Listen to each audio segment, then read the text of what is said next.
Hey guys, it's Brian back again with BG Model Workshop, and we're doing an update on our big rig. Awesome. Let's see, we're doing the white Freightliner. This is really handy. Look at this. It gives us a micro box to put inside there. That's kind of fun. It really helps out with doing stuff on camera because the box lid itself is so bloody huge.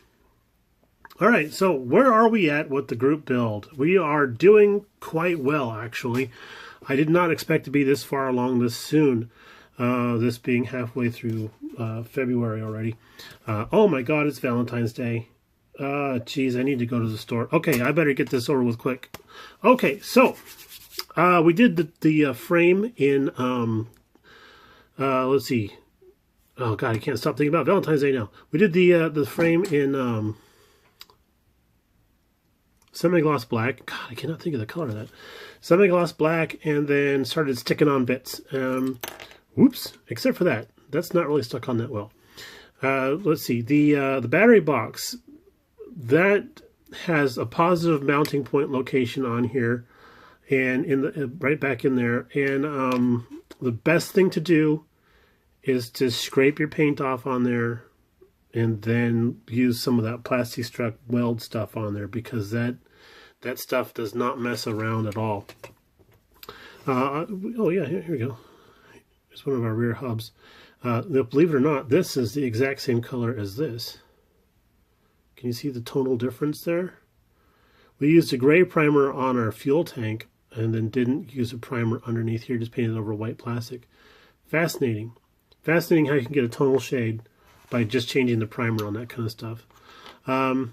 So I decided that we're going to do a gray primer on everything, and then do the camel yellow from Tamiya over that as our top color coat, because we're doing this as part of our theme build for the Universal Construction Vehicles, and that theme build lasts all year long. So this is the very first vehicle in that theme build, and I'll be happy when this is done for many reasons, chief among them being it'll be done.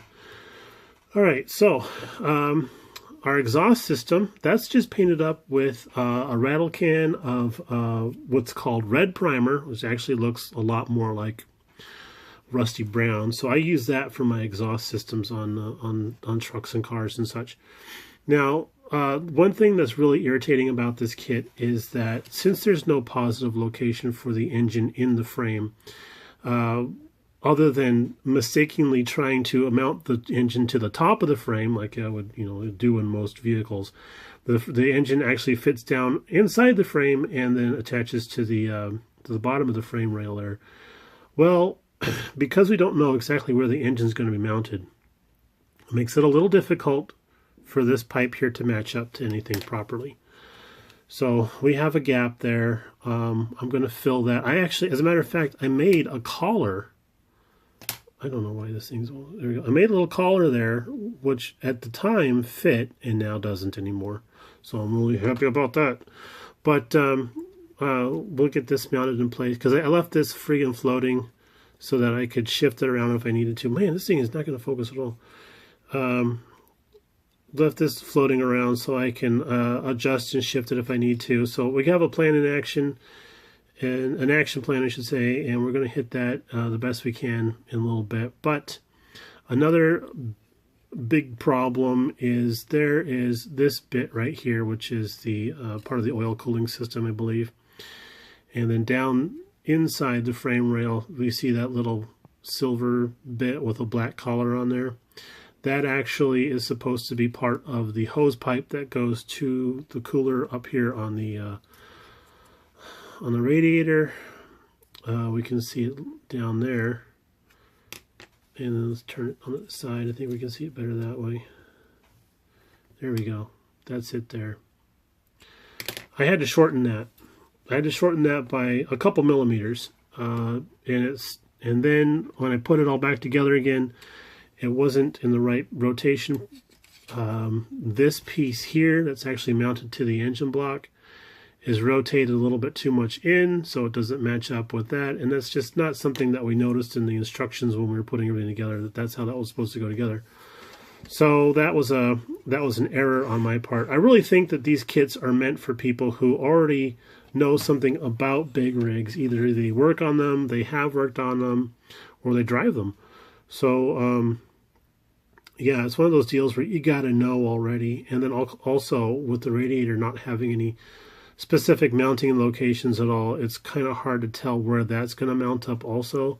So you just have to put the engine in place as far back as you can go with the drive shaft in place, glue that in place, and then mount the radiator in. But the radiator is going to be dictated by how long all of these tubes are, and of course none of them want to match up or link up quite right. So that's it's been a little bit of a headache, but we're getting it figured out. Our interior we did with let's see, what is that, XF64. It's a Tamiya color. It's called red brown. And then we went and did some dry brushing. We mixed up some red brown and some dark yellow, which is XF60. There you go. And then came up with this little color here, which is kind of gross right now because it's been a couple hours. But we did some dry brushing on there to help bring out the lighter tones. And I really like how that looks. So the secret to this was to prime it, of course. We did brush paint it with some XF64 as our base coat. Then once that was done, we hit it with some Future. And then when the Future cured up, we let that cure up overnight. We came back and hit it with our mixture of dark yellow and red brown, and did some dry brushing on there, and that helped bring out a little bit light of the high tones. So that looks awesome. We liked it so much we did it with the rest of the interior, because just in the XF64 red brown, this all looked like I carved it out of one big block of chocolate, which kind of goes with the Valentine's Day theme, hey? But yeah, we did the dry brushing on over the Future wash that we had done, and I really like how that looks. It looks so legit. And then on our instrument panel, we just did silver Sharpie over all of our dials, and a little bit of color there for some cool looking lights and stuff. Not much of this can be seen through the actual cockpit glass, but there you go. So that looks kind of fun. And then we'll paint up the bottom of this. I think we'll just do a flat black on there because it's going to be the top of the engine compartment anyways. And then our cab, we got our frowny brow on there for our cab. I like how that looks. Makes it look like it means business, right? We only had one little issue, and that was this seam right here from about this point down would split open when we had the interior tub in there. So, and it wasn't because the interior tub, it's a weird deal. It's a weird deal because the interior tub, it tucks in at the edges. It's wider at the top than it is at the bottom. And then the cab itself actually is wider at the bottom than it is at the top. So it's kind of a weird mishmash of shapes and stuff.